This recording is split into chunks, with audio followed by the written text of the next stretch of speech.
কথাগুলো শুনে মনে হচ্ছিল আমি এখনো বেঁচে আছি। কেন যখনই কিছু বলতে যাব তার আগেই পায়ের জুতা খুলে আমাকে মারতে শুরু করে দিল আমার আম্মু। আমি অসহায়ের মতো দাঁড়িয়ে মার খাচ্ছি আর কান্না ভেজা চোখের ছোট বোনের দিকে তাকিয়ে আছি। আমাদের ভয়েস অফ নয়ন ইউটিউব চ্যানেলের রোমান্টিক লাভ স্টোরি গল্প শুনতে এখনই আমাদের চ্যানেলটি সাবস্ক্রাইব করে রাখুন। ধন্যবাদ।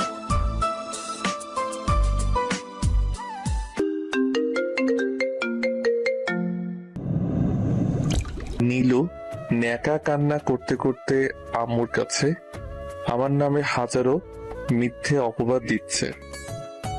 এর আগেও অনেকবার ভাইয়া আমার শরীরে হাত দিয়েছে, আর প্রতিদিন আমাকে একা পেলে খারাপ খারাপ কথা বলতো।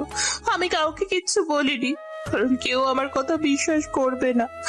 আজকে তো আমাকে দর্শন করতে চেয়েছিল, আমার জামা কাপড় সব ছিঁড়ে ফেলেছে। মামনি সময় মতো না আসলে। কান্না করতে করতে চোখ মুখ লাল করে ফেলেছে। আম্মু যখন আমাকে মারতে মারতে হাঁপিয়ে ওঠে, তখনই আমার মামাতো ভাই রাকিব একটা ওয়্যার নিয়ে আসে আর মারতে থাকে। এক একটা আঘাতে যেন আমার শরীর থেকে মাংস আলাদা করে দিচ্ছিল।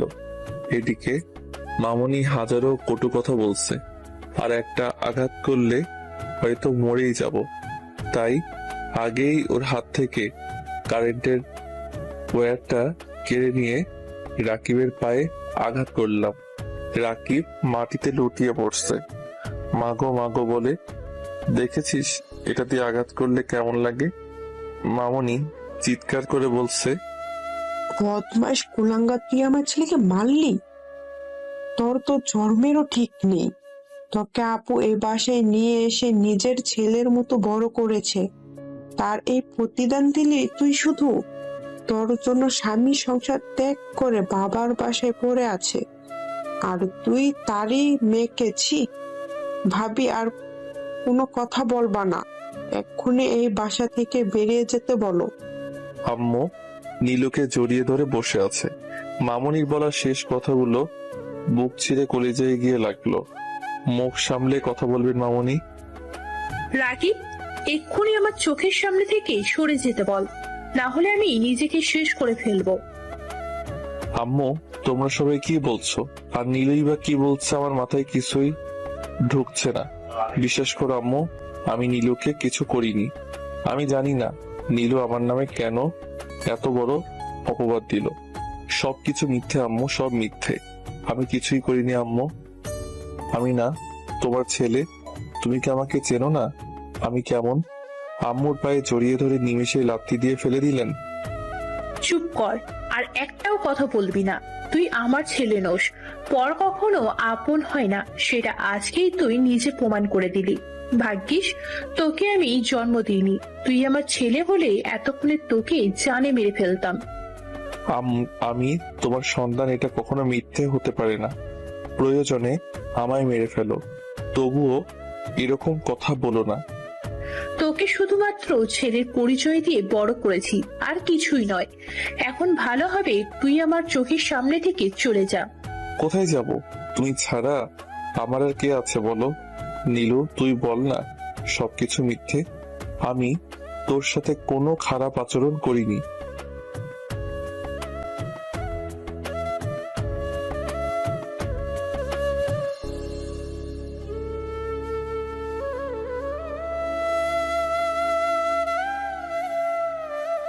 এই কুকুরের বাচ্চা, বের হয়ে যা, না হলে আমি তোকে জুতো পেটা করব। যেই বোনটা আমায় নিজের থেকে বেশি ভালোবাসতো, সেই আজকে আমার নামে এত বড় একটা অপবাদ দিল। কেন এমন করছে সেটা তো আমি জানি না, তবে এর পেছনে কে আছে সেটা খুব ভালো করে বুঝতে পারছি। রাকিব, দাঁড়িয়ে দাঁড়িয়ে কি দেখছিস? এক্ষুনি ঘাড় ধাক্কা মেরে বের করে দে কুকুরের বাচ্চাটাকে। আপনি আরেকবার আমাকে কুকুরের বাচ্চা বলবেন তো? হ্যাঁ, আমিও ভুলে যাব আপনি আমার মামনি। আপনার সাহস হয় কি করে আমার বাবাকে কুকুর বলার? ভালো করেছি, একবার নয় 1000 বার বলবি তুই একটা কুকুরের বাচ্চা। তোর বাপ একটা কুকুর, বাপের জন্য দরদ এসেছে। এই, তুই বলতে পারবি তোর বাপকে? তুই কিভাবে জানবি? তোকে যেই মা জন্ম দিয়েছে সেও হয়তো জানে না। আম্মু নীলুর হাত ধরে রুমে নিয়ে গেলেন। যাওয়ার সময় বলে গেলেন, আমি যদি এই বাসা থেকে বের হয়ে না যাই তাহলে রুম থেকে 2টা লাশ বের হবে। ওদের যাওয়ার দিকে তাকিয়েছিলাম। রাকিব এসে শার্টের কলার ধরে বাসার বাহিরে নিয়ে গেল। চুপচাপ এখান থেকে চলে যাবি, আর নেক্সট টাইম তোকে এই এলাকায় দেখলে জানে মেরে ফেলবো। আজকেই মেরে ফেলতাম। শুধু ফুপির জন্য পারিনি। সকালে যখন নূরজাহান বেগম রান্না করছেন, ওনার ভাবি এসে বললেন নীলু ওড়না ফ্যানের সাথে পেঁচিয়ে আত্মহত্যার চেষ্টা করছে। শোনা মাত্র নূরজাহান বেগম দৌড়ে গিয়ে নীলুকে চেয়ার থেকে নামিয়ে গালে থাপ্পড় মেরে আত্মহত্যার কারণ জানতে চাইলে লক্ষ্য করে দেখলেন জামা কাপড় ছেঁড়া। কি করব আমি? আত্মহত্যা ছাড়া এই মুহূর্তে আমার আর কিচ্ছু করার নেই। তুমি ছেড়ে দাও আমাকে, আমি মরতে চাই। আমাকে মরতে দাও প্লিজ। কিন্তু কেন? তুই মরবি কেন? কি হয়েছে আমাকে বল। তোর এই অবস্থা কেন? কে করলো এইসব? চিৎকার চেঁচামেচি শুনে নীল তার রুম থেকে চোখ টলতে টলতে নীলুর রুমে আসলো। তোমাকে কি বলবো আমি? আমার ভাই আমাকে দর্শন করতে।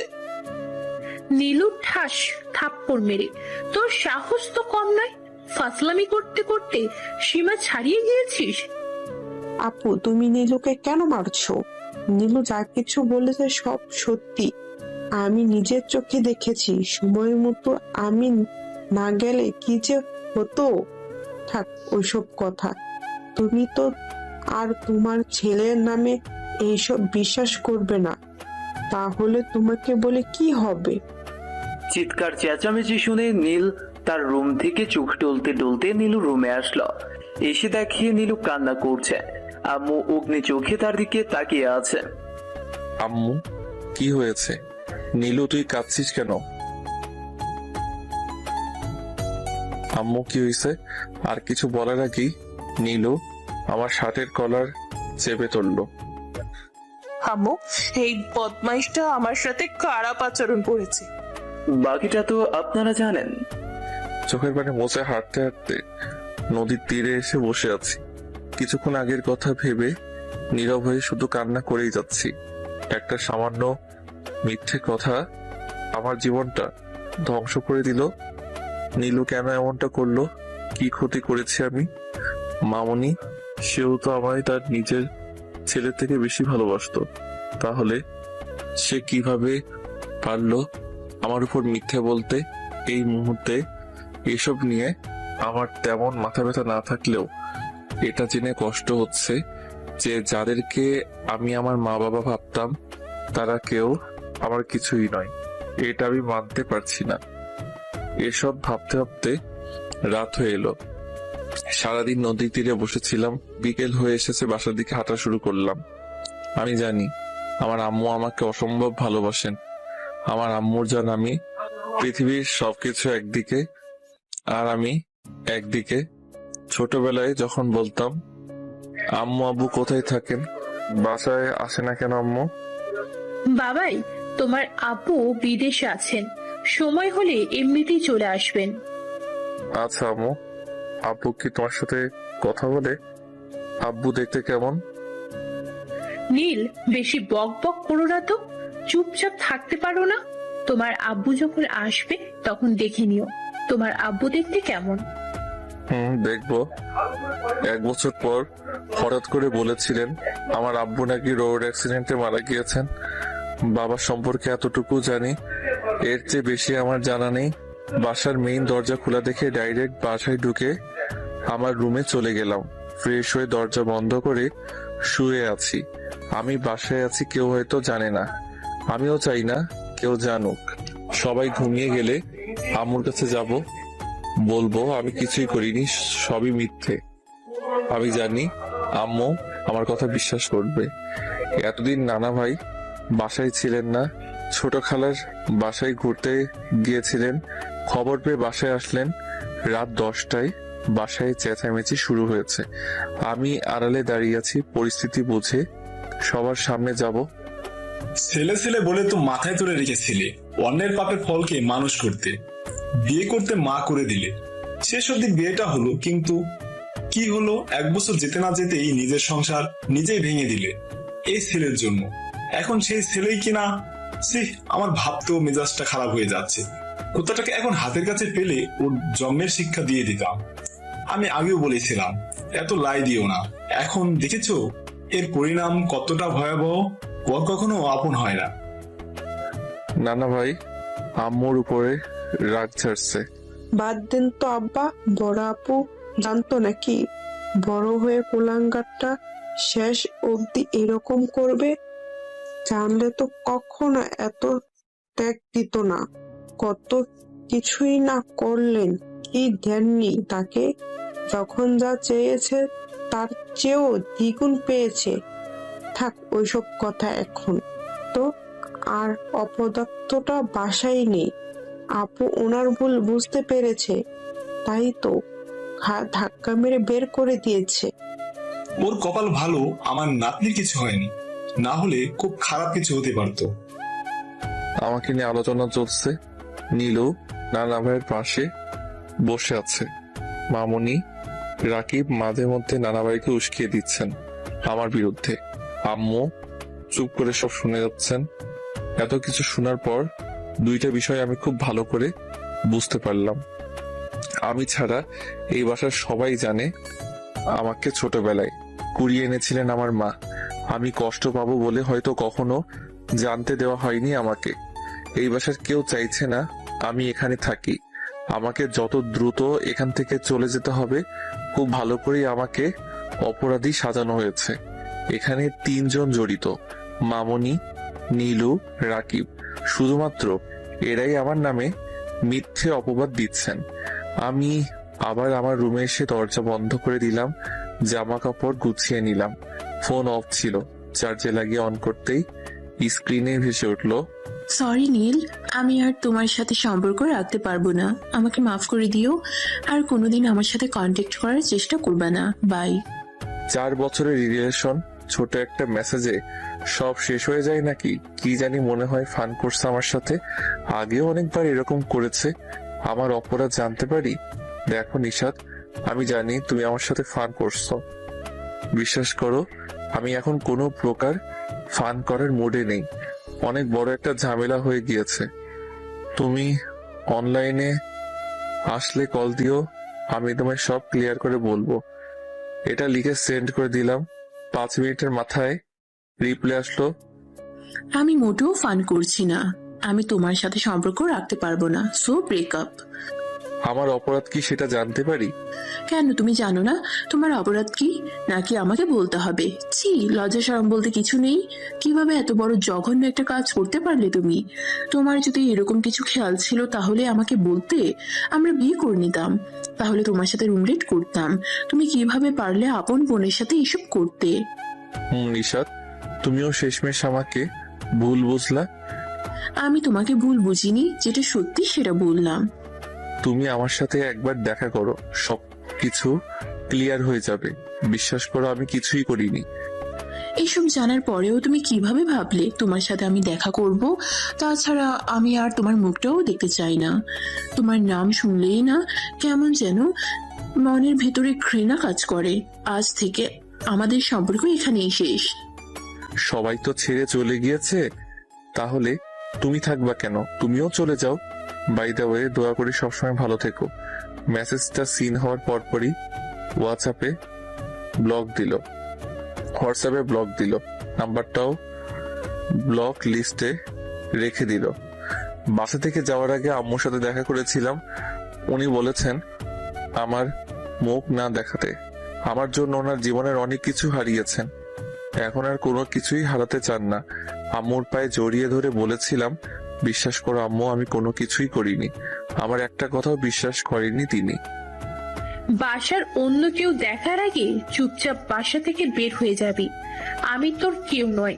পর তো পরই, আপনগুলোও স্বার্থপর। এই শহরে আর থাকতে চাই না। থাকলে হয়তো দম বন্ধ হয়ে মারা যাব। তাই ট্রেনে উঠে বসলাম। কোথায় যাব জানি না। টিটি এসে টিকিট চাইলে সরি, আমি তাড়াহুড়ো করে টিকিট কিনতে ভুলে গিয়েছি। নো প্রবলেম, ফাইন ভরে দাও তাহলেই হবে। জি, কত দিতে হবে? কোথায় যাবেন? ঢাকা। ফাইন 300 টাকা আর টিকিট 250 টাকা, মোট 550 টাকা দাও। সকাল 8টায় কমলাপুরে বসে আছি। একে তো কাউকে চিনি না, জানি না, কোথায় যাব কি করব কিছুই বুঝতে পারছি না। পেটেও খিদে লেগেছে, পকেটে হাত দিয়ে দেখি মানি ব্যাগ নেই। কাজ হয়ে গিয়েছে, চোর বেচারা নিয়ে গিয়েছে। বিকাশে টাকা ছিল কিছু, টাকা তুলে আগে হালকা কিছু খেয়ে নিলাম। হঠাৎ ফোন আসলো, বের করে দেখি রাহুল কল দিয়েছে। কল কেটে দিলাম, ফোন তোলার ইচ্ছে নেই। হঠাৎ মনে হলো আমার তো একটা ফেসবুক ফ্রেন্ড আছে, অনেকবার বলেছিল ওর বাসায় যাওয়ার জন্য, সময় পাইনি তাই যাওয়া হয়নি। ওর নাম্বার আমার কাছে নেই, শুধু ফেসবুকে কথা হয়। এফবিতে ঢুকতেই দেখলাম সে অ্যাক্টিভ আছে। মেসেজ করতেই রিপ্লাই দিল, কি খবর দোস্ত?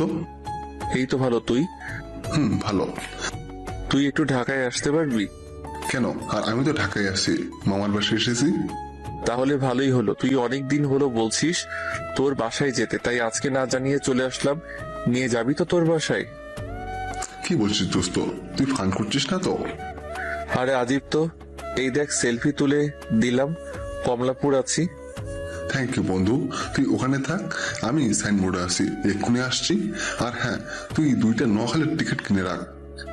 ওর বাসা নোয়াখালী, কিন্তু ট্রেন তো বিকেলে, আমরা বরং বাসেই চলে যাব।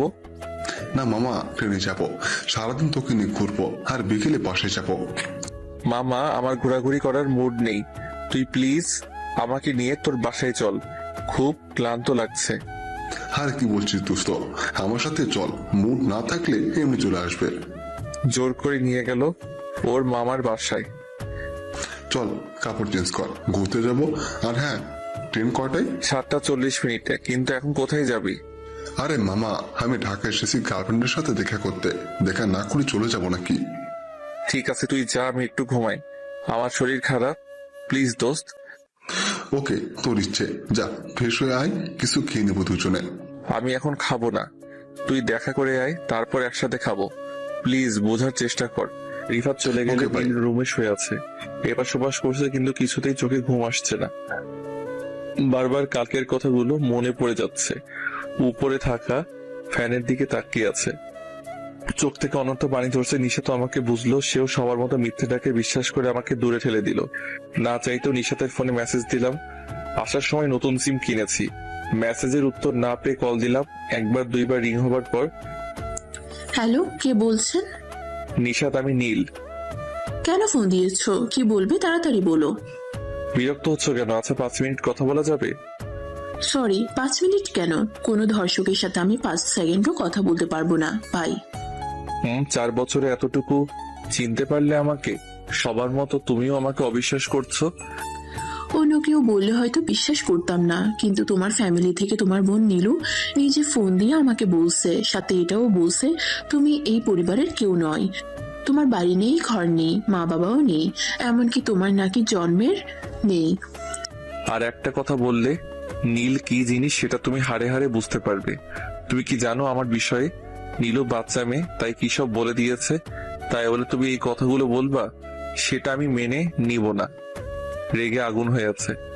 এত চ্যাট দেখাইও না, আমি ঠিকই বলেছি। তুমি বলতে পারবা তোমার বাবাকে?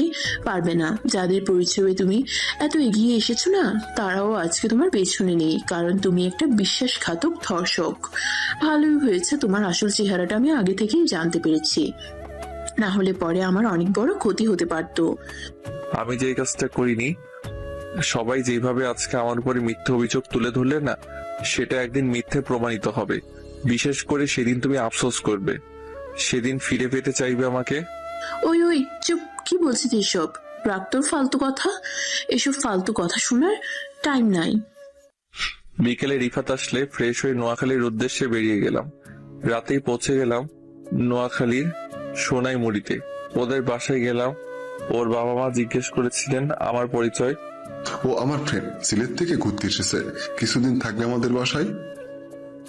ও তাহলে যা তোর রুমে নিয়ে যা, আর হ্যাঁ, ফ্রেশ হয়ে আয়, আমি খাবার দিতেছি। রুমে এসে ফ্রেশ হয়ে খাবার খেয়ে ঘুমিয়ে আছি। এপাশ ওপাশ করছি, চোখে ঘুম নেই, বারবার আম্মুর কথা মনে পড়ছে। কিরে দোস্ত, তুই ঘুরতে আসলি, তাহলে সবসময় মন মরা হয়ে থাকিস কেন? তোর মুখে কি হাসি খুশি বলতে কিছু নেই? নিশ্চুপ হয়ে শুয়ে আছে। আচ্ছা নীল, সত্যি করে বলতো, তুই কি সত্যি ঘুরতে এসেছিস নাকি অন্য কিছু? প্লিজ বল আমায়, কি হয়েছে তোর? চিন্তিত হয়ে বলার মতো তেমন কিছুই নেই, না হলে অনেক কিছু আছে। আমার গল্পটা শুনলে হয়তো তুইও একটু পর আমাকে ধাক্কা মেরে বের করে দিবি বাসা থেকে। আরে কি বলছিস এসব? বল আমাকে, কি হয়েছে? বলবো, তার আগে আমাকে তুই এখানে থাকার জন্য একটা কাজ আর একটা বাসা বের করে দে। আরে কাজ করবি কেন? আর আমার বাসায় থাক না যত ইচ্ছে, তার আগে এটা বল কি হয়েছে তোর সাথে? সবকিছু শোনার পর আমার মনে হচ্ছে সব চক্রান্ত তোর মামনি, উনি সবকিছু নীলুকে দিয়ে করিয়েছেন। আমারও তাই মনে হয়, কিন্তু মামনি আমার সাথে এমনটা কেন করবে? কি জানি কেন করবে, সেটা তো আমিও জানি না। দোস্ত, ছোটবেলা থেকে এখন অব্দি আম্মুকে ছেড়ে আমি কোথাও যাইনি। আমি ওনাকে অসম্ভব ভালোবাসি, খুব মিস করছি রে। তাহলে আন্টিকে ফোন দিয়ে কথা বল আর সবকিছু বুঝিয়ে বল, আমার মনে হয় আন্টি তোকে বুঝবে। কি বলবো আমি? নীলু কেন এমনটা করলো? আমি তো কিছুই জানি না, তাহলে কি বলবো আমি? আম্মু আমি কিছু করিনি, সব মিথ্যে, এটা বলবো? আরে এই কথা তো আগেও বলেছি, তখনও কেউ আমাকে বিশ্বাস করেনি, তাহলে এখন কেন করবে? আরে ভাই, মায়ের মন, ছেলে যতই অপরাধ করুক না কেন ক্ষমা করে দেয়। আমার বিশ্বাস আন্টি তোকে ক্ষমা করে দেবে। তোর জন্য যদি আন্টি এত কিছু ত্যাগ দিল, তাহলে তোকে ক্ষমা কেন করতে পারবে না? হ্যালো, কে? আম্মু, আমি নীল। ও নীল ভাইয়া, কেমন আছো? ভালো আছো তুমি? নীলু, কেন এমনটা করলি? কি দোষ করেছিলাম আমি তোর কাছে? নীল কান্না জড়িত কণ্ঠে। দোষ তোর নয়, দোষ করেছে আমার আম্মু। তোর মতো একটা জারজ সন্তানকে তুলে এনে নিজের পরিচয়ে বড় করে তুলেছেন। তোর জন্য আমি আবার বাবার ভালোবাসা পাইনি, শুধু তোর জন্য। তোর কি মনে হয় আমি কেন এমনটা করলাম? জানতে চাস কেন করেছি? নীলু, আমি না তোর ভাই? তাহলে তোর ভাইকে তুই জারজ বলছিস কিভাবে? আমি না তোর কলিজার ভাই ছিলাম? তাহলে হঠাৎ এমনটা কেন এরকম করলি? কি করে পারলি তোর ভাইকে মিথ্যে অপবাদ দিতে? কারণ জানতে চাইছিস? তাহলে শোন। প্রথমত, তোর জন্য ছোটবেলায় আমার আম্মু আব্বুর ডিভোর্স হয়ে গিয়েছে। দ্বিতীয়ত, আম্মু তোকে আমার থেকে বেশি তোকে ভালোবাসে। আমি কিছু চাইলে এত সহজে দিতে চাই না, আর তোর চাওয়া লাগে না। তার আগেই আম্মু তোকে সব দিয়ে দেবে। আমি তার আপন মেয়ে। কই, আমাকে তো এতদিনও মুখে তুলে খাওয়াইনি। আর তুই তো আমাদের রক্তের কেউ নয়, তোকে সব সময় মুখে তুলেই ভাত খাওয়ায়। সেই দিন আমার গাড়ি অ্যাক্সিডেন্ট হয়েছিল, ভাগ্যিস আমি বেঁচে গিয়েছি। আমার কিছু হয়েছে কিনা তা দেখার আগে আম্মু আমাকে বকা শুরু করে দিল। আমি না বলে কোনো বাসা থেকে বের হয়েছি। পরের দিন তোর সামান্য হাত কেটেছিল, পুরো বাসা মাথায় তুলে রেখেছিল আম্মু। তোর কিছু হলে এত ভালোবাসা কোথায় থেকে বের হয় সেটা বুঝি না। আর আমার কিছু হলে হালকা রিয়াক্টও করে না। ঈদে শপিং করতে গেলে আমাকে 10,000 দিত, তোকে 50,000 দেয়। কি জাদুটাই না করেছিলি আমার আম্মুকে। প্রথম তো আমি জানতাম তুই আমার আপন ভাই, তাই কিছু বলতাম না, সব হাসি মুখে সহ্য করে নিতাম। যখন শুনলাম তুই একটা জারজ সন্তান, তোকে আমার আম্মু ডাস্টবিন থেকে তুলে এনেছিল, আর সেই তোর কারণে আমার আব্বু আম্মু ডিভোর্স হয়ে গিয়েছে। এখন নাকি আম্মু সব সম্পত্তি তোর নামে লিখে দেবে। যেখানে আমার পাওয়া কথা 100%, সেখানে আমাকে মাত্র 20% দেবে। এটা আমি কিভাবে মেনে নিব বল? আমার আম্মু সব কিছুতেই তোর অধিকার, তাহলে আমি কে? এত কিছু জানার পর আমি চুপ থাকি কি করে বল? নীলু, কি বলছিস তুই এগুলো? আমার মাথায় কিছুই ঢুকছে না। তোর সম্পত্তি চাই তো? তুই শুধু আমাকে একবার বলে দেখতি, আমার সব কিছু তোকে দিয়ে দিতাম। তুই আমার মাকে আমার থেকে কেন কেড়ে নিলি? ওই, কে তোর মা? উনি শুধু আমার মা, আর তুই আমাকে কি দিবি? সবকিছু তো আমারই। হ্যাঁ, তোর সবই তোর। তুই প্লিজ আমার আম্মুকে আমার কাছে ফিরিয়ে দে। তুই শুধু বল আমি কিছু করিনি। প্লিজ আম্মুকে একবার বল তার ছেলে ধর্ষক নয়। তোর কি মনে হয় আমি এসব গিয়ে আম্মুকে বলবো আর আম্মু তোকে বাসায় নিয়ে আসবে, সাথে করে সবকিছু তোকে দিয়ে দেবে? অনেক কষ্টে আম্মুর চোখে তোকে খারাপ বানিয়েছি। কিসের জন্য? তোকে আবার নিয়ে আসার জন্য? চিন্তা করিস না, তোর জন্য এই বাড়ির দরজা চিরকালের জন্য বন্ধ হয়ে গিয়েছে। তুই চাইলেও আর ফিরে আসতে পারবি না। আমার নামে এই অভিযোগটা কিভাবে তুলতে পারলি? একদিন সবকিছুই প্রকাশ হবে, সেদিন কি বলবি? কোনোদিন প্রকাশ হবে না, কারণ সবাই মিলেই এই প্ল্যানিংটা করেছে। যে প্রকাশ করবে সেই আগে ফেঁসে যাবে। মানে মামুনি, রাকিব, নানা ভাই সবাই মিলে প্ল্যান করেছো? আরে হ্যাঁ, শুধু বুড়োটা বাদে। মামনি না বললে তো কখনো জানতেই পারতাম না তুই একটা জারজ। সরি, জারজ নয়, টুকাই। ও, তার মানে আমি যেটা ভেবেছিলাম সেটাই। নীলুর এক একটা কথা কলিজায় গিয়ে আঘাত করছিল। ওর জারদ শব্দটা শুনে মাথা ভন ভন করছিল। আমি আম্মুর সাথে কথা বলবো, তুই আম্মুর কাছে ফোন দে। নীল চোখের পানি মুছে। সেটা সম্ভব নয়, আম্মু এখন ঘুমাচ্ছে, আর আম্মুর সিমটা এখন আমার, বুঝলি? সো তুই চাইলেও আর আম্মুর সাথে যোগাযোগ করতে পারবি না। তুই কি আমাকে বোকা পেয়েছিস? আমি তোর ভাই, তোর থেকে এক কদম এগিয়ে আছি। এতক্ষণ তুই যা কিছু বলেছিস, মানে আমাদের মধ্যে ফোনে যা কিছু আলাপ হয়েছে, সবকিছু আমার ফোনের ছোট মেমোরি কার্ডে রেকর্ড হয়ে আছে। এখন ভালোভাবে তুই সবকিছু আগের মতো করে দে, এতে আমি কাউকে কিচ্ছু বলবো না। আর যদি তা না হয় তাহলে আমি এই রেকর্ড আম্মুকে শোনাবো। তখন তুই সহকারে মামনি, রাকিব সবাই রাস্তায় রাস্তায় ঘুরবি, কারণ আম্মু তোদেরকে বাসা থেকে বের করে দিবে। নীল কথাটা শোনা মাত্র নীলুর মাথায় আগুন লেগে গেল। তুই যদি সত্যি এই রেকর্ড ডিলিট না করিস তাহলে আমি কি করব নিজেও জানিস না। ও হ্যাঁ, তুই এই বাসায় পা রাখার আগে আমি নিজেকে শেষ করে দেব, সাথে আম্মুকেও। না না, আমি কেন মরবো? আম্মুকে মেরে ফেলবো। কি বলবে কিছুই মাথায় ঢুকছে না। নীলুর মুখে যা আসছে তা বলছে। নীলুর কথা শোনা মাত্র মেজাজ খারাপ হয়ে যায়। আমার মায়ের কিছু হলে তোকে শেষ করে ফেলবো। তোর নামও আর এই পৃথিবীর বুকে থাকবে না। তুই থাকা তো দূরের কথা। একবার চিন্তা করে দেখ, আমি যদি এত বড় জঘন্য একটা কাজ করতে পারি, তোর নামে মিথ্যে অভিযোগ তুলে ধরতে পারি, এমনকি তোর গার্লফ্রেন্ডকেও তোর থেকে কেড়ে নিতে পারি, তোকে নিঃস্ব করে দিতে পারি, তাহলে কারো জীবন নিতে দুইবার ভাববো কিভাবে? অবশ্য আমার কিছু করতে হবে না, যা করার রাকিবই করবে। নীলু বোন আমার, আমি আসবো না আর কোনোদিন তোদের বাসায়। রেকর্ড ডিলিট করে দিব। তুই প্লিজ আম্মুর কোনো ক্ষতি করিস না। নীলুর হাত থেকে মামুনি ফোন কেড়ে নিয়ে বলতে শুরু করলেন, আমি কথা দিচ্ছি বাবা, তোমার মায়ের কিছু হবে না। তুমি শুধু রেকর্ডটা ডিলিট করে দাও, আর এই বাসায় তোমার আম্মুকে খুঁজতে এসো না।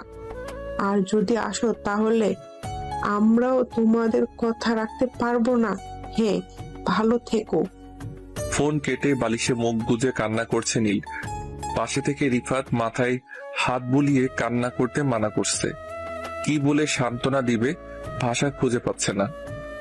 মামনি, সত্যি কি নীল বাসায় আসলে আম্মুকে মেরে ফেলবে নাকি? দূর পাগলি মেয়ে, আরে আমরা তো শুধু নীলকে ভয় দেখিয়েছি, আমাদেরও তো সাহস আছে নাকি আপুকে কিছু বলার? আমার কেন জানি খটকা লাগছে। আরে কি খটকা লাগছে শুনি? শুধু তোমার একার মা নাকি? আমারও ফুফি লাগে। তাছাড়া আজ বাদে কাল আমার শাশুড়ি হবেন, আমরা কিভাবে ওনার ক্ষতি করব বলো? সকালে সোফাতে বসে ফোনের স্ক্রিনে থাকা ওয়ালপেপারের দিকে তাকিয়ে আছেন নূরজাহান বেগম। হ্যাঁ, ওয়ালপেপারে নীলের ছবি লাগানো, এক ধ্যানে তাকিয়ে আছে। ওনার এখনো বিশ্বাস হচ্ছে না নীল এমনটা করেছে, আবার নিজের চোখেও অবিশ্বাস করতে পারছেন না। ঢাকা 1998, ইন্টার দ্বিতীয় বর্ষে পড়ালেখা করতেন সামিরা আর নূরজাহান। দুইজন বেস্ট ফ্রেন্ড, একজন আরেকজনকে ছাড়া চলতেই পারতো না। নূরজাহানের দেশের বাড়ি সিলেটে আর সামিরার শেরপুর। অনাথ, ছোটবেলা থেকেই অনাথ আশ্রমে বড় হয়েছে। দুইজন খুব ভালো বান্ধবী, এক কথায় এক প্রাণ দুইটি দেহ।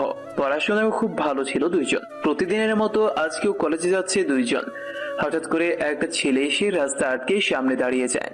পেছন থেকে ফুল বের করে হাঁটু গেড়ে বসে পড়ে সামিরার সামনে। আমি তোমাকে ভালোবাসি, তুমি কি আমার হবে? তুমি কি আমার হবে সামিরা? সামিরা কিছু বলছে না, চুপচাপ দাঁড়িয়ে আছে আর বারবার আর চোখে নূরের দিকে তাকাচ্ছে। প্লিজ কথা বলো। আচ্ছা, এখন উত্তর দেওয়া লাগবে না, এই ফুলটা নাও।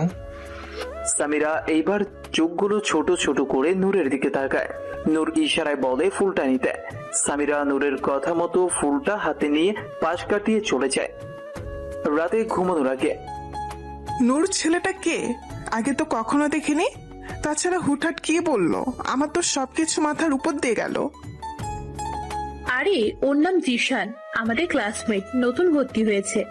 আচ্ছা সামিরা, সত্যিই কি সবকিছু তোর মাথার উপর দিয়ে গেছে, নাকি তুইও কি চোখ মেরে? আরে না, আমি ওকে পছন্দ করি না। দেখতে কেমন যেন লাগে, চুল এলোমেলো, শার্টের গুদাম খোলা, হাতে কি সব চুড়ি পরা, দেখতে পকেটে পকেটে লাগে। আমি কখন বললাম তুই পছন্দ করিস? তার মানে বুঝি বুঝি, সব বুঝি। তার উপরে চুল, শার্ট সব লক্ষ্য করা হয়েছে, তাই না? সামিরা এবার লজ্জায় লাল হয়ে গিয়েছে। নূর খুব ভালো করে বুঝতে পারছে সামিরা প্রেমে পড়েছে, কিন্তু জিসান তো এই কয়েকদিন নূরের আগে পিছে ঘুরঘুর করলো। নূর প্রথমে ভেবেছিল তাকে প্রপোজ করতে এসেছে, কিন্তু হঠাৎ করে সামিরাকে প্রপোজ করলো জিসান। তাহলে এই কয়েকদিন যে নূরকে ফলো করে বেড়াতো, সেটা কি ছিল? নূরের মাথায় কিছুই ঢোকে না। এদিকে সামিরা কিছু একটা ভাবনায় ডুবে আছে। হয়তো জিসানের কথা ভাবছে। পরের দিন হোস্টেল থেকে কলেজে যাওয়ার উদ্দেশ্যে হাঁটছে। যেহেতু কলেজ আর হোস্টেল কাছাকাছি, 3 থেকে 4 মিনিট লাগে হেঁটে যেতে, তাই হেঁটেই যাচ্ছে। আচ্ছা নূর, আজকে ও যদি ছেলেটা এসে প্রপোজ করে তাহলে কি করব? কি আর করবি, পিছু পিছু ঘুরবি। পরে যদি মনে হয় জিশান তোকে সত্যিই ভালোবাসি, তাহলে তুই লাভ ইউ বলে দিবি। আরে আস্তে ধীরে কথা বল, পিছে পিছে আসছে, শুনে ফেলবে। তাহলে তো ভালোই, আসতে দে। সামিরা, সামিরা, ওই শোনো সামিরা। পেছন থেকে ডেকে ডেকে সামনে আসলো। কি ভাবলে? আমি এখনো কিছু ভাবিনি। কেন ভাবনি? কেন? তোমার কথা আমার মনেই ছিল না। সত্যিই তো, আপনার কথা আমার বান্ধবীর মনে ছিল। কালকে সারা রাত পড়তে পড়তেই ক্লান্ত হয়ে ঘুমিয়ে পড়েছিল, তাই না সামিরা? সামিরাকে উদ্দেশ্য করে বলল, ও তাহলে কি আমি উত্তরটা হ্যাঁ ভেবে নিব? না, আমি কি সেটা বলেছি? তাহলে না ভেবে নেই। সামিরা রাগের লুক নিয়ে জিসানের দিকে তাকিয়ে মুখ ভেঙচি কেটে পাশ কাটিয়ে চলে গেল। নূর সেখানেই দাঁড়িয়ে রইল। জিসান সামিরার চলে যাওয়ার দিকে তাকিয়ে রইল। সামিরা চিৎকার করে ডাক দিল। সামিরা পেছনে তাকাতেই আই লাভ ইউ ঘুষি পাকিয়ে আস্তে করে বলল, মেরে ফেলো, আমি তো তোমার প্রেমে সেই কবেই মরে গিয়েছি। ধ্যাৎ পাগল। সামিরা এটা বলে চলে গেল। কি হলো, তুমি দাঁড়িয়ে আছো কেন? যাও গিয়ে তোমার ফ্রেন্ডকে বোঝাও। আচ্ছা, তুমি এই কয়েকদিন আমার পিছনে ঘুরলা, এখন আবার আমার ফ্রেন্ডকে প্রপোজ করছো, কিছুই তো বুঝতে পারছি না। ও আসলে সেদিন বইমেলায় তোমার সাথে সামিরাকে দেখেছিলাম। তারপর থেকে বেশ কিছুদিন সামিরাকে খুঁজেছি, কিন্তু কোথাও পাইনি। তারপর তোমার দেখা পেলাম। তোমার পেছনে ওই জন্য ঘুরেছি যাতে সামিরার দেখা পাই, আর অবশেষে তো কালকে দেখা পেয়েই গেলাম। প্লিজ আপু, তোমার ফ্রেন্ডকে বলো তাড়াতাড়ি হ্যাঁ বলে দিতে। আমার আবার অপেক্ষায় অ্যালার্জি আছে। ঠিক আছে, আমি দেখছি। ট্রিট লাগবে কিন্তু। চলো এখনই ট্রিট দেই। এত তাড়াহুড়ো করার দরকার নেই। অ্যালার্জির মেডিসিন খেয়ে নাও। কারণ আমি যতদূর জানি স্বামীরাও তোমায় পছন্দ করে, তবুও তোমাকে অপেক্ষা করতে হবে। ঠিক আছে সুইটহার্ট, আমি অপেক্ষা করব। তোমার ফ্রেন্ডকে বলো উত্তরটা কিন্তু হ্যাঁ হওয়াই চাই। গাল টেনে। এই ফাজিল ছেলে, গালে হাত দিলি কেন? রাগ করো কেন শালিকা? নূর এবার না চাইতেও হেসে দিল। আচ্ছা, আমি এখন যাই। আমার জন্য স্বামীরা অপেক্ষা করছে। কি রে দোস্ত, আজকে টিউশন করে গেলি না? সামিরা রুমে বসে আছে। তখনই নূরজাহান বলে উঠল, না রে, রাফির আম্মু ফোন করে বললেন ওনারা কোথাও ঘুরতে যাচ্ছেন, 10-15 দিন পরে বাসায় ফিরবেন।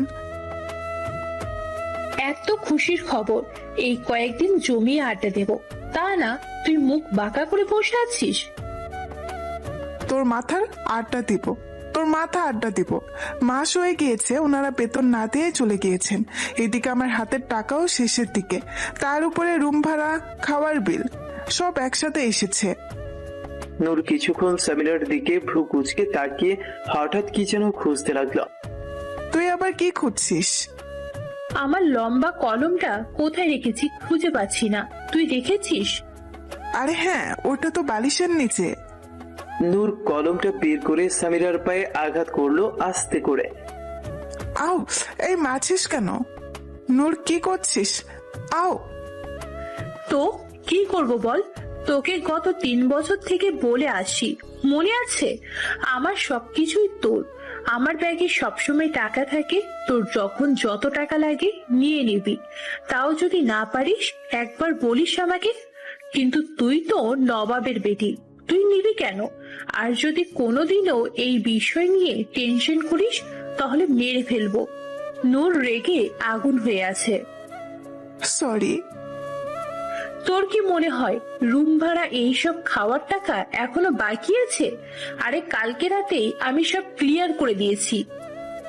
নূরজাহান আর সামিরার পরিচয় যখন ক্লাস 10 থেকে, কিভাবে যেন দুইজনের মিল হয়ে যায়, অতঃপর একজন আরেকজনের বেস্ট ফ্রেন্ড। প্রথমে নূর জানতো না যে সামিরা অনাথ, ওর মা বাবা কেউ নেই। যখন জানতে পারলো তখন থেকে কেমন যেন একটা মায়া কাজ করতে লাগলো সামিরার ওপর। দুইজন এইচএসসি দেওয়ার পর সামিরার এত টাকা পয়সায় না থাকায় ভালো কলেজে ভর্তি হতে পারেনি। এদিকে নূরের বাবার টাকার পাহাড়, তবু রেজাল্ট ভালো থাকার পরেও সামিরার সাথে একই কলেজে ভর্তি হলো। নূর তার খালার বাসায় থেকে পড়াশোনা করত। যখন বুঝতে পারলো সামিরার চলতে কষ্ট হয় টাকা পয়সার জন্য, নূর তাকে ডাইরেক্ট টাকা দিয়ে ছোট করতে চায়নি। তাই কিছুদিন যেতে না যেতেই সামিরার নূরের সাথে রুম শেয়ার করে নিল। এতে করে সামিরার টাকার দরকার পড়লে নূর দিয়ে দিত আর বলতো পরে আমাকে ফিরিয়ে দিস। যদিও পরে টাকাগুলো সামিরা দিতে চাইলেও নূর তখন আর নিত না। এক কথায় বলতে গেলে ওরা যেন বান্ধবী নয়, আপন বোন। এতক্ষণ নূরজাহান বেগম ছেলের দিকে তাকিয়ে থাকতে থাকতে কখন যে অতীতে চলে গিয়েছিলেন বুঝতেই পারেনি। হুশ ফিরল নীলু ডাকে, আমু, তুমি এখনো ওই বদমাস কুলাঙ্গার ছেলেটার কথা ভাবছো? তোকে কে বললো আমি নীলের কথা ভাবছি? তুই কি আমার মনে থাকিস নাকি? মনে থাকবো কেন? তোমার হাতে ওটা কি?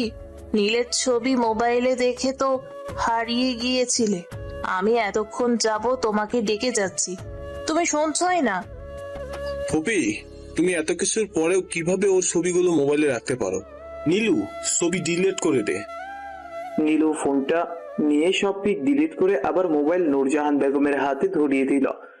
যেখানে বাসার কারো সাহস নেই নূরজাহান বেগমের সামনে দাঁড়িয়ে কথা বলার, সেখানে আজকে সবাই মুখে মুখে কথা বলছে, শুধু চুপ করে আছেন নীলের অপকর্মের জন্য।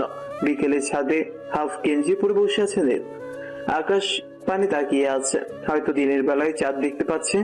পেছন থেকে রিফাতের মা ছাদে পড়ে থাকা কাপড়গুলো নিতে এসে দেখতে পেলেন নীল বসে আছে। হঠাৎ খেয়াল করলেন নীলের পেটে কালো দাগ। একটু কাছে গিয়ে দেখতেই চমকে উঠলেন। এ কি বাবা, তোমার পিঠে এগুলো কি? কে মেরেছে তোমায়? ইয়ে মানে ওটা কিছু নয়, আন্টিকে মারবে আমায়। নীল ভ্যাবাচেকাকে কি বলবে বুঝতে পারছিল না। সত্য কথাটাও বলা যাবে না। পুলিশ মেরেছে তোমায়? তুমি কি জেল থেকে এসেছো? পুলিশ ছাড়া এরকম মার কেউ মারতে পারবে না। তুমি কি করেছিলে যে পুলিশ তোমায় মারলো? আন্টি আপনি ভুল বুঝতেছেন, পুলিশ আমায় কেন মারবে? অ্যাক্সিডেন্ট হয়েছিল তাই পিঠে কালো দাগ জমেছে। ঠিক আছে। আন্টি আর কিছু না বলে চুপচাপ চলে গেলেন। রিফাতের মা দৌড়ে রিফাতের রুমে গেলেন। এই তুই কাকে নিয়ে এসেছিস? সত্যি করে বল, কে এই নীল? ওর পরিচয় কি? কাকে নিয়ে আসবো? তোমাকে বলেছিলাম না ও আমার ফ্রেন্ড সিলেট থেকে ঘুরতে এসেছে। আমাকে কি মনে করিস? হ্যাঁ, আমি কিছু বুঝছি না। ঘুরতেই যদি আসবে তাহলে কই? আসার পর থেকে তো একবারও বাসা থেকে বের হলো না। আমি জানি ছেলেটা একটা গুন্ডা, আমি দেখেছি ওর পিছনে পিঠে কালো আঘাত, পুলিশ মেরেছে ওকে। আমার মনে হয় জেল থেকে পালিয়ে এসেছে। আমরা কোনো ঝামেলায় পড়তে চাই না। তুই এখনই ওকে বাসা থেকে বের করে দে, না হলে আমি পুলিশ ডেকে ধরিয়ে দেব। আম্মু তুমি নীলকে ভুল বুঝতেছ। আসলে হয়েছে সবকিছু বললো তার মাকে, তাই বিপদে পড়ে এখানে এসেছে। কিছুদিন পর আবার চলে যাবে। তুই সত্যি বলছিস তো? বিশ্বাস না হলে তুমি নিজে নীলকে বাসা থেকে বের করে দাও। ও আচ্ছা, তুই নীলকে নিয়ে আয়, আমরা ওকে নিয়ে ডাক্তারের কাছে যাব। কি? নিচাই কেন? আম্মু তোকে নিয়ে ডাক্তারের কাছে যাবে। আরে না লাগবে না, অমনি ঠিক হয়ে যাবে। থাপ্পড় দেবো নাকি আসবি? তুই আমাকে বলিসনি কেন? আজকে 3-4 দিন পার হয়ে গেল, আম্মু না দেখলে তো তুই কাউকে কিছুই বলতি না। আরে মামা তেমন কিছু নয়। আচ্ছা ঠিক আছে চলো। তুই এমন কেন? আচ্ছা বাদ দেও সব, আমার জন্য একটা কাজ দেখ প্লিজ। বুঝলাম না, তুই কাজ করবি কেন? তোর কাজের কি দরকার? রিফাত, আরে আমার কাজ লাগবে, তাছাড়া আমি আমার পড়াশোনা তোদের এখানেই করব, টাকা পয়সারও তো দরকার আছে। কি কাজ জানিস তুই বল, আমি দেখবো কি করা যায়। যে কোনো কাজটা আমি পারবো। বলা যতটা সহজ, করা ঠিক ততটা কঠিন। তাছাড়া কাজ না জানলে তোকে কেউ কাজ দেবে না। এই আমি গাড়ি চালাতে জানি, ড্রাইভিং। লাইসেন্স আছে? না। তাহলে তোকে কে গাড়ি দেবে? আচ্ছা তবুও তুই দেখ কিছু একটা করা যায় কিনা। আচ্ছা টিউশনই করাতে পারবো। আচ্ছা দেখা যাবে, চল ফ্রেশ হয়ে বাইরে আয়, আম্মু অপেক্ষা করছেন। 2 দিন পর। এই নীল এদিকে আয়। রিফাত রুমে বসে ফোন ঘাটছে আর নীল তখন ব্যালকনিতে ছিল। কি হয়েছে? মামা তোর চাকরি হয়ে গিয়েছে। কি বলছিস সত্যি? আমাদের এলাকায় এক হুজুরের বাড়িতে ওনার মেয়েকে মাদ্রাসায় নিয়ে যাবে, আবার নিয়ে আসবে। আর সন্ধ্যার পরে তুই চাইলে ওনার ছোট মেয়েকে টিউশন পড়াতে পারিস। মামা I love you, thank you. মামা রিফাতকে জড়িয়ে ধরলো। হয়েছে, আর মায়া দেখাতে হবে না। উনি তোকে দেখতে চাইছেন, এখনো চাকরি হয়নি, সো বিকেলে ওনার বাসায় যাব। আরে মামা তুই থাকতে এত টেনশন করা লাগবে না, আমি জানি চাকরি হয়ে যাবে। বিকেলে বসে আছে হুজুরের বাসায়। আসরের নামাজ পড়ে হুজুর আমাদের সাথে দেখা করলেন। আসসালামু আলাইকুম। দুইজন একসাথে সালাম দিলাম। ওয়ালাইকুম আসসালাম। ভালো আছেন মামা? আলহামদুলিল্লাহ, তুমি ভালো আছো? জি ভালো। রিফাত, এই কি সেই ছেলে? জি। তুমি গাড়ি চালাতে জানো? 3 বছর গাড়ি চালিয়েছি। লাইসেন্স আছে তো? না মানে ওটা নেই। তুমি ড্রাইভিং কে শিখিয়েছিল আর লাইসেন্স নেই জানার পরে কি তোমায় গাড়ি দিয়েছিল? কেউ শিখাইনি, আমি একা একা শিখেছি। আর গাড়ির কথা বলছেন, ওটা আমার গাড়ি, আম্মু আমাকে গিফট দিয়েছিলেন। তোমার নিজেরই যখন গাড়ি আছে তাহলে আমার গাড়ি চালাতে চাইছো? বুঝলাম না কিছু। ওই মানে মামা ওর বাসা সিলেটে, এখানে পড়াশোনা করতে এসেছে। তাছাড়া আন্টি নীলের উপর রেখে টাকা পাঠানো বন্ধ করে দিয়েছেন। খুব বেশি টাকা অপচয় করে তো, তাই এখন পড়াশোনার জন্য নিজেই টাকা ইনকাম করতে হবে। আপনি প্লিজ ওকে এই চাকরিটা দিয়ে দিন। আচ্ছা বুঝলাম, তার টিউশনিও করবে? হ্যাঁ। এই নাও গাড়ির চাবি। কাল থেকে তোমার কাজ সকাল 9টার আগে আমার বাসায় পৌঁছে আমার মেয়েকে মাদ্রাসায় দিয়ে আসবা, আবার বিকেলে 4টায় নিয়ে আসবা। এর ভিতরে অন্য কাজ করতে পারো তুমি কলেজেও যেতে পারবে। মাঝে মতো আমি কোথাও বের হলে আমাকে নিয়ে যাবে। আর 7টার পরে আমার ছোট মেয়েকে পড়াতে আসবা, 1 ঘন্টা পড়াবা। ঠিক আছে, আমি কালকে সময় মতো চলে আসবো। আর শোনো, তোমার বেতন গাড়ি যে চালাবা তার জন্য 8,000 টাকা, কারণ আমার আগের ড্রাইভারকেও একই বেতন দিতাম। আর টিউশনের বেতন তোমার পড়াশোনার উপরে নির্ভর করে দিবে। সেদিনের মতো চলে আসলাম। পরের দিন সকালে সঠিক টাইম মতো পৌঁছে গেলাম ওদের বাসায়। 30 মিনিট আগে এসেছি, এসে বসে আছি। কিছুক্ষণ পরে একটা মেয়ে আসলো, সাথে পিচ্ছি আর একটা বোরকা পরা, হাতে পায়ে মোজা পরা, চোখগুলো দেখা যাচ্ছে না। এসে গাড়িতে বসে পড়লো, মনে হয় এটাই। আর কেউ আছে কিনা জিজ্ঞেস করলাম। জি না, আর কেউ নেই, আপনি চলুন। জি। বিসমিল্লাহ বলে চাবি ঢুকিয়ে সেলফ নিতে গিয়ে গাড়ি একটা ঝাঁকুনি দিল। গাড়ি নিউট্রাল না করেই সেলফ নিতে গিয়েছিলাম। এই যে ভাইয়া, আপনি আদৌ কি পারেন গাড়ি চালাতে? হ্যাঁ, পিচ্ছি মেয়েটা। আরে পারি তো। আমার মনে হচ্ছে না। অতঃপর চলতে লাগলো গাড়ি। রাস্তায় কোনো কথা নেই। 5 মিনিট পর, আচ্ছা আপু, আমরা কোন দিকে যাব?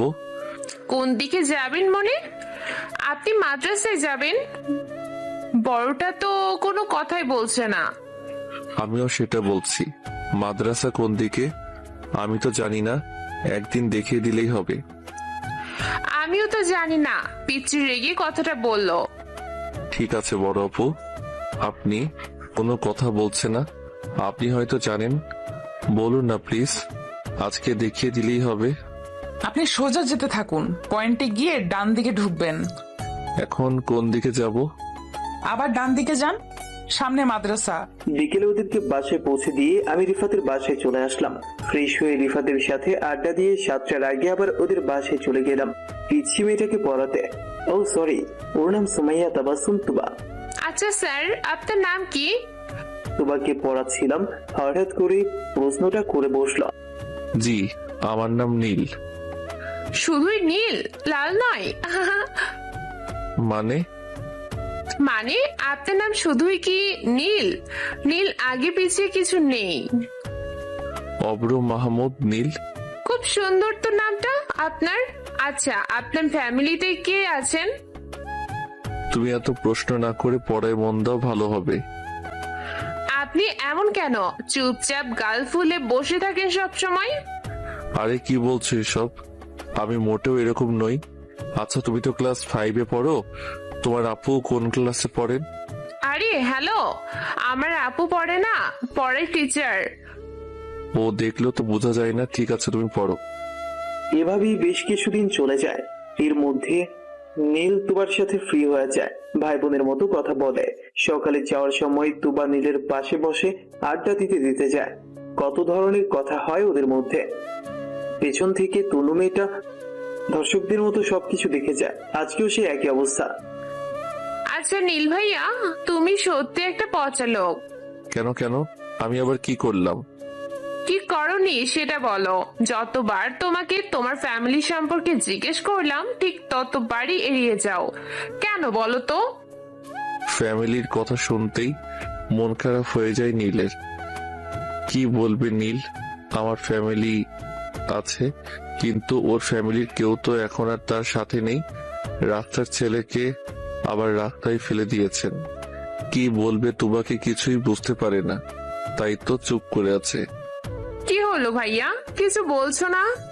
চুপটি মেরে বসে আছো যে? এদিকে তনু আগ্রহ নিয়ে বসে আছে নীলের পরিচয় জানার জন্য। কেউ নেই, ছোট করে বলল। কি কেউ নেই? মা বাবা কেউ নেই। নীল মন খারাপ করে। বুঝলাম না, কি বলছো এসব? ক্লিয়ার করে বলো।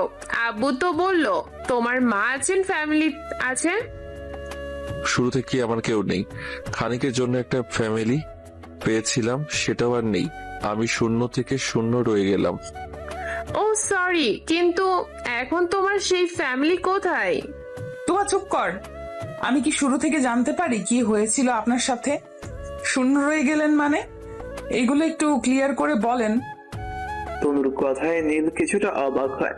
আজকে 18 দিন হলো চাকরি করছে, কোনোদিন তো কথা বলা দূরে থাক, চোখ তুলে যে মেয়ে তাকায়নি সে আজ কেন নীলের বিষয়ে জানতে এত আগ্রহ। এদিকে তুবাও কিছুটা অবাক হয়, তার বোন আজ অবধি কোনো পরপুরুষের সাথে প্রয়োজন ছাড়া কথা বলেনি। আজকে কি হলো? নিজে থেকেই কথা বলছে, চুপচাপ বসে আছে নীল। আচ্ছা ভাইয়া, আমাকে আপনার ছোট বোন মনে করে সবকিছু বলো, আমি তো বাইরে কেউ নই। সবকিছু শোনার পর তুবা মন খারাপ করে বসে আছে। আচ্ছা, একটা বোন কিভাবে পারলো সামান্য সম্পত্তির জন্য তার ভাইয়ের উপর এত বড় অভিযোগ দিতে? আপনাকে বললাম না এখানে সবকিছুর মূল আমার মামনি আর রাকিব। আপনি একটা কাজ করুন, রেকর্ড আপনার আম্মুকে শোনান, সবকিছু শোনার পর আপনার আম্মু সঠিক বিচার করবেন, আপনিও বাসায় যেতে পারবেন। জন্মের পর আমি আমার মাকে তো হারিয়ে ফেলেছি, আবার নতুন করে হারাতে চাই না। হতে পারে আমি রেকর্ড শোনালাম, আম্মু রেগে ওদের বাসা থেকে বের করে দিলেন, পরে যদি ওরা আম্মুর কোনো ক্ষতি করে ফেলে তাহলে কি হবে? গাড়ি পার্কিং করে তুবা নামো, আমরা এসে পড়েছি। জিসান আর সামিরার রিলেশন শুরু হয়ে গিয়েছিল। আজকে নূর একাই কলেজে এসেছে। জিসান সে কখন থেকে গেটের সামনে দাঁড়িয়ে সামিরার জন্য অপেক্ষা করছে। কিছু সময় পর দেখতে পেল নূর আসছে। আজকে একা এসেছে কলেজে। কাছে আসতেই, নূর, সামিরা কোথায়? ও আসেনি। কিন্তু কেন আসেনি? কারণ ওর জ্বর উঠেছে, তাই আসতে পারিনি। কখন কিভাবে উঠলো? কালকে বিকেলে উঠেছে, এখন কিছুটা ভালো আছে। ও আসতে চেয়েছিল, আমি আসতে দিইনি। কালকে বিকেলে জ্বর উঠেছে আর তুমি আমাকে এখন বলছো? তোমাকে তো মায়ের দিতে ইচ্ছে করছে। আরে কি বাজে কথা বলছো? তোমাকে কোথায় খুঁজবো? আমাকে বলনি কেন? আর তুমি জেনে কি করতে শুনি? এই শালিকা, দূর হ, আমি গেলাম আমার কলিজাকে দেখতে। জিসান হেরে যেতে লাগলো হোটেলের দিকে। যেহেতু মহিলা হোস্টেল, তাই ওয়াচম্যান তাকে ভেতরে যেতে দিচ্ছিল না। জিসান সেখানে গ্যাঞ্জাম না করে বাজারে চলে গেল, একটা বোরখা কিনে নিল আর সাথে কিছু মেডিসিন আর খাওয়ার জন্য ফুড। বোরখা পরে খুব সহজেই ওয়াচম্যানকে বোকা বানিয়ে সামিরার রুমে চলে গেল। টোকা দিতেই সামিরা দরজা খুলে দিল। এই চাচিকে আপনি কাকে চাই? আমাকে কি তোমার চাচির মতো লাগে? জিসান মুখ থেকে কালো স্কার্ট খুলে দিল। জিসান ভেতরে ঢুকে দরজা বন্ধ করে দিল। আপনি এখানে কেন এসেছেন? কেউ দেখলে কি হবে? ও আল্লাহ, আমায় বাঁচাও প্লিজ। কেউ দেখার আগে চলে যান, না হলে আমি মুখ দেখাতে পারবো না। সামিরা খুব ভয় পেয়ে গিয়েছে, যার ফলে ওর কপালে মাথায় বিন্দু বিন্দু ঘাম জমতে শুরু করেছে। তোমার জ্বর কমেছে? মেডিসিন খেয়েছিলে? প্লিজ আমার কথা বোঝার চেষ্টা করুন, আপনি চলে যান। বুঝলাম না, তুমি ঘামছো কেন? দেখি তোমার জ্বর কেমন। কপালে হাত দিয়ে। ও গড, এখনো তো কমেনি। এদিকে আসো, এখানে বসো আর চুপচাপ ফুডগুলো খেয়ে মেডিসিন খেয়ে নাও। জিসান সামিরাকে নিয়ে খাটে বসিয়ে দিল। এ নাও, হা করো। নিজেই খাইয়ে দিতে লাগলো। আপনি কাজটা ঠিক করছেন না, প্লিজ আপনি চলে যান। নূর জানতে পারলে আমাকে শেষ করে ফেলবে। সামিরা অনুরোধ করে বলছে, কিন্তু কে শুনে কার কথা? নূর তোমায় কিচ্ছুটি বলবে না, কারণ নূর আমাকে এখানে পাঠিয়েছে। সো বেশি বকবক না করে চুপচাপ খাও। খাওয়া শেষ হলেই আমি চলে যাব। সামিরা তাড়াতাড়ি খেয়ে নিল। এই তো খাওয়া শেষ, এখন আপনি চলে যান। এত তাড়া কিসের শুনি? আর তুমি আমাকে আপনি আপনি করে বলছো কেন? কারণ আপনি আমার থেকে বড় হবেন। আবারও কয় আপনি? প্লিজ চলে যান। ঠোঁট কামড়াচ্ছে। সামিরার টেনশন করলে ঠোঁট কামড়ায়। জিসানের চোখে চোরা সামিরার ঠোঁটের দিকে চলে যায়। হা করে তাকিয়ে আছে জিসান। কি হলো, আপনি এমন করছেন কেন? আমি চলে যাব, তুমি আমায় একটা কিস দাও, আমি চলে যাচ্ছি। সামিরা এবার অসহায়ের মতো জিসানের দিকে তাকিয়ে রইল। আপনি এমন কেন করছেন? ঠিক আছে, যেতে হবে না। না, আমি চলে যেতে চাই। তাহলে যাও, মানা করেছে কে? তুমি কিস করলেই আমি চলে যাব। আমি পারবো না। ঠিক আছে, আমিও যাব না। প্লিজ চলে যাও। প্লিজ তুমি দিয়ে দাও। একটা দেব, কিন্তু অন্য কোনো মতলব থাকলে আমি চিৎকার করব, বলে দিলাম। ওকে দাও। জিসান চোখ বন্ধ করে ঠোঁট সামনে এগিয়ে দিল। সামিরা কিছুক্ষণ চুপ থেকে বিদ্যুৎ গতিতে কপালে একটা চুমু খেলো। হায় হায়, এখন চলে যাও। এই 80 দশকের বুড়ি, আমি কি ছোট বাচ্চা নাকি যে কপালে চুমু খেলে? আমি আর পারবো না, তুমি চলে যাও। এদিকে আসো, আমি শিখিয়ে দিচ্ছি। না, আমার শেখার দরকার নেই। আছে আছে, দরকার আছে, আসো। সামিরা বেচারি অনেকক্ষণ থেকে কান্না আটকে রাখলেও আর পারল না, বাচ্চা মেয়েদের মতো কান্না করে দিল। সামিরা প্লিজ, কলিজা, কান্না করো না, আমি কিচ্ছু করব না। এই দেখো, আমি চলে যাচ্ছি, প্লিজ তুমি কান্না বন্ধ করো। কিছুতেই জিসান সামিরার কান্না বন্ধ করতে পারছে না। বিছানায় বসে বাচ্চা মেয়েদের মতো সমানভাবে কান্না করেই যাচ্ছে। জিসান এবার আর কোনো উপায় না পেয়ে সামিরার গোলাপি ঠোঁটগুলো নিচের ঠোঁট দিয়ে বন্ধ করে দিল। এতে করে অটোমেটিক সামিরার কান্না বন্ধ হয়ে গেল। 2 মিনিটের মাথায় জিসান সামিরাকে ছেড়ে দেয়। সামিরা ছাড়া পেয়ে আবার কান্না করে দিল। তুমি কান্না বন্ধ করবে নাকি আরেকবার করব? সাথে সাথে সামিরা চুপ হয়ে গেল। তাহলে আমি এখন যাই, কেমন? জিসান উঠতে যাবে, সামিরা হাত চেপে ধরল। থাকো না আরো কিছুক্ষণ। ওরে আমার সাহসী, একটু আগে তো মরা কান্না করছিলে, আর এখন বলছো থাকো না, কেউ দেখলে কি হবে? সামিরা হাতটা ছেড়ে দিল। ঠিক আছে, চলে যাও। না, তুমি যখন এত করে বলছো তাহলে একটু পরেই যাই। এখন বলছি চলে যেতে, সো চলে যাও। জিসান এবার সামিরাকে টান দিয়ে বাহুতে নিয়ে নিল। আচ্ছা কলিজা, তুমি এমন কেন বলো তো? সামিরা চোখ বড় করে জিসানের হার্টবিট শুনতে লাগলো। এদিকে জিসান একা একা বকবক করেই যাচ্ছে, সেদিকে কোনো খেয়াল নেই। নীলু, আমার টাকা লাগবে, তুমি ফুপির কাছ থেকে আমাকে 50,000 টাকা এনে দাও। আরে এত টাকা দিয়ে তুমি কি করবা? জানু, বন্ধুদের সাথে কক্সবাজার যাব, টাকা লাগবে না।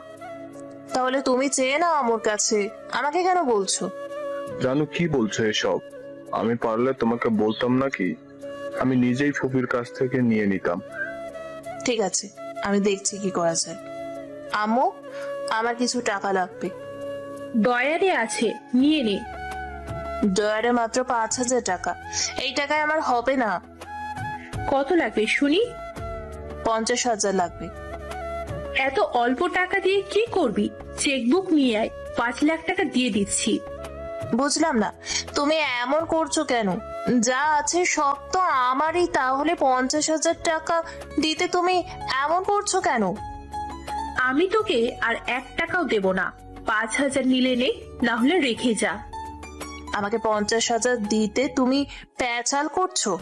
আর ওই টুকাই ছেলেটাকে চাইলে তো 5 লাখ দিয়ে দিতা। সেই দিনও তোমার কাছে 3 লক্ষ চাইলো, আর তুমি ওকে চেকবুকে সই করে দিয়ে বললা যত ইচ্ছা এমন বসিয়ে নিতে। আর আমি তোমার নিজের মেয়ে, আমাকে মাত্র 50,000 টাকা দিতে কৈফিয়ত চাইছো? কি হয়েছে নীলা, চিৎকার চেঁচামেচি করছো কেন? দেখো না ভাই, আমি কিছু টাকা চেয়েছি, আমু দিতে চাইছেন না। আর ওই বদমাইশটা যখন চাইতো, কিছু না বলেই চুপচাপ দিয়ে দেওয়া হতো। অনেক হয়েছে, আর না, যা বলার বলেছিস। দ্বিতীয়বার নীলকে একটা গালি দিবি, তাহলে আমি ভুলে যাব তুই আমার মেয়ে। খারাপ কি বলেছে? ভালো করেছে। তোর জারসটার জন্য এত দয়া লাগছে কেন? স্টপ, আর একটাও কথা বলবে না। তোমরা সবাই মিলে নীলকে গালিগালাজ করছো, কি করেছেটা কি? কেন আপু, তোমার মনে নেই কি করেছে?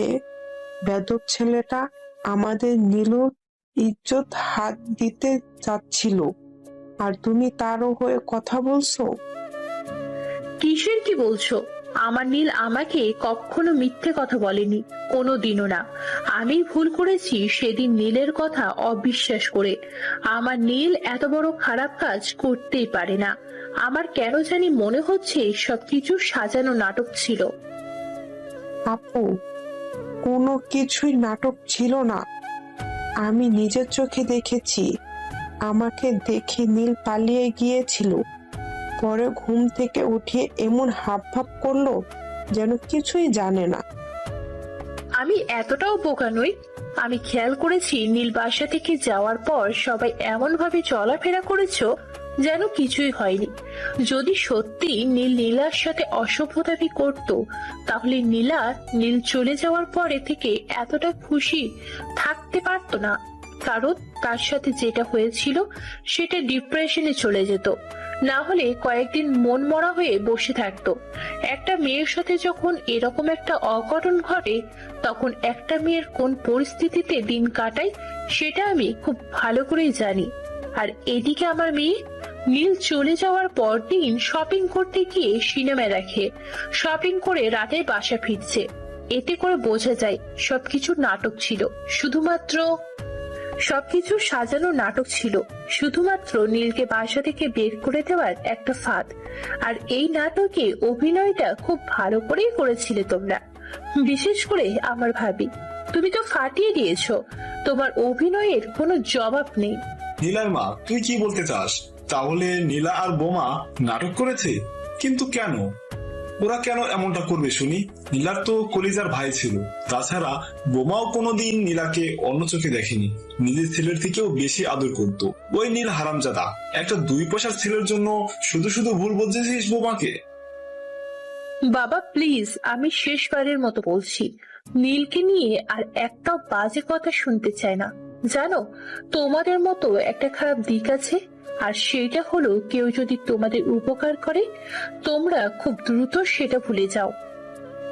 কি বলতে চাইছিস তুই? কে আমার কোনো উপকার করলো, আর আমি কার উপকারের কথা ভুলে গেলাম?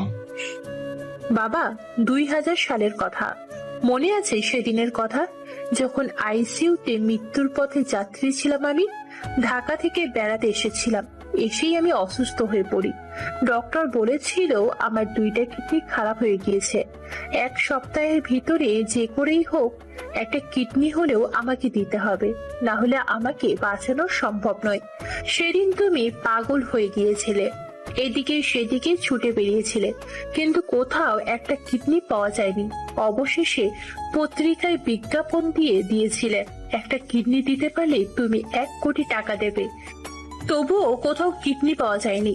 সবাই যখন আমার বেঁচে থাকার আশা ছেড়ে দিয়েছিল, ঠিক 6 দিনের মাথায় কেউ একজন এসে একটা কিডনি দিয়ে আবার চলেও গেল, অথচ কেউ জানতে পারলো না কে দিয়েছে, আর কেউ জানার চেষ্টাও করনি। ব্যাস, আপনার মেয়ে বেঁচে গিয়েছিল, এটাই হলো। তোর কিডনির সাথে এসবের সম্পর্ক কি? কি সম্পর্ক সেটা তুমি জানো না, আর কোনোদিনও জানবেও না যদি আজকে না বলি তবেই। সেদিন স্বামীরা আমাকে কিডনি দিয়েছিল, এমনকি যখন ও মারা যাওয়ার কিছুক্ষণ আগে ওর যে একটা কিডনি ছিল সেটাও আমার জন্য রেখে গিয়েছিল। যে মানুষটা আমাকে মরে যাওয়ার থেকে বাঁচিয়ে নতুন জীবন দান করলো, আমি তার জন্য সামান্য কিছু করতে পারবো না? তোমরা তো জানোই না নীল কার ছেলে। নীল সেই মায়ের সন্তান যে মা তোমার মেয়ে আবার নতুন করে বাঁচিয়ে রেখেছিল, আমাকে নতুন জীবন দান দিয়েছিল। নীল সেই মায়ের সন্তান, আর তোমরা কি না তাকে এত কষ্ট দিচ্ছ? বাবা, তোমরা বারবার বলো না ওই কি যেন দারুজ না কি যেন, তোমরা সত্যিটা না জেনে কিভাবে পারো অন্য কাউকে এইভাবে মিথ্যে অপবাদ দিতে? নীল কোনো জারোর সন্তান নয়, ওর বাবা আছে। ওর বাবা যে কেউ নয়, বাংলাদেশের সবচেয়ে বড় কোটিপতিদের একজন। মেঘনা গ্রুপের চেয়ারম্যান রায়হান মাহমুদের একমাত্র ছেলে জিশান মাহমুদ নীলের বাবা। ওর বাবা যদি জানতে পারে না নীল এখনো বেঁচে আছে, তাহলে 24 ঘন্টার মধ্যে ওকে খুঁজে বের করে তাকে সাথে নিয়ে যাবে, যেটা আমি চাই না। কি বলছিস এসব?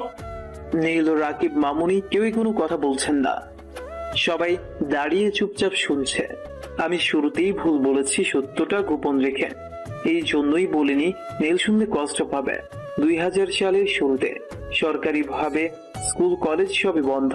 নূরজাহান বাসায় আসবে, সকাল থেকেই ব্যাগ গুছিয়ে রেখেছে, আর একটু পরেই বেরিয়ে যাবে। আচ্ছা নূর, আমাকে তোর সাথে নিয়ে চল না, আমি এখানে একা একা কি করব শুনি? কি করবি সেটা তুই জানিস না? প্রেম করবি চুটিয়ে, প্রেম করবি জিশানের সাথে। আরে কি বলছিস এসব? প্লিজ আমাকে নিয়ে চল তোর সাথে। দেখ